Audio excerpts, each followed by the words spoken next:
विधानसभा निवडणुकीच्या निकालाआधीच उद्धव ठाकरेंनी भाजपला मोठा धक्का दिलाय। भाजपचे उपसचिव सचिन शिंदे यांनी आज असंख्य कार्यकर्त्यांसह ठाकरेंच्या शिवसेनेमध्ये प्रवेश केलाय। मातोश्री या निवासस्थानी उद्धव ठाकरेंच्या उपस्थितीत सचिन शिंदेंनी हातावर शिवबंधन बांधलंय।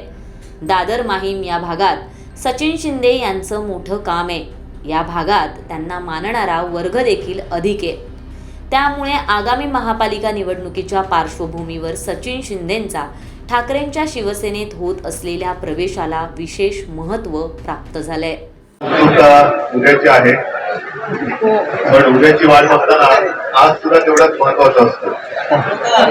आणि आज सचिनजी, तुम्ही तुमच्या सर्व युवा भावाच्या कार्यकर्त्यांसह शिवसेनेमध्ये प्रवेश करतात।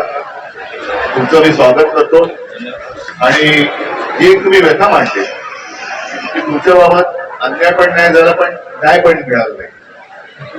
मी तुम्हाला शब्द देतो की तुम्हाला पश्चाताप होणार नाही, हे तुम्हाला अपेक्षित आहे। पण शेवटी काय असतं की न्याय म्हणजे तरी काय, की केवळ व्यक्तिगत काही मिळालं तर तेवढं सुद्धा न्याय नाही, तर माझा उपयोग आणि माझ्या जनतेला काय करून देऊ शकलो आणि तो देऊ शकलो याचं समाधान हा एक मोठा न्याय असतो। आणि तशी संधी मी तुम्हाला नक्की देईन। उद्याची आपण सर्व वाट बघतो आहोत। एकच जरा थोडीशी रुखरुख म्हणण्यापेक्षा काल जो बॉम्ब फुटला तर 4 दिवस आधी फुटला असता तर त्याचा स्फोट मोठा झाला असता। 19 तारखेला एक बॉम्ब फुटलेला आणि हा नोटांचा बॉम्ब जो काही वसई विदर्भला फुटला तो सुद्धा लोकांनी पाहिलेला आहे। कालचा बॉम्ब फुटलाय त्याची तर संपूर्ण देश नव्हे तर जग हादरलं की एवढ्या मोठ्या प्रमाणावर या घोटाळा कसा काय होऊ शकतो।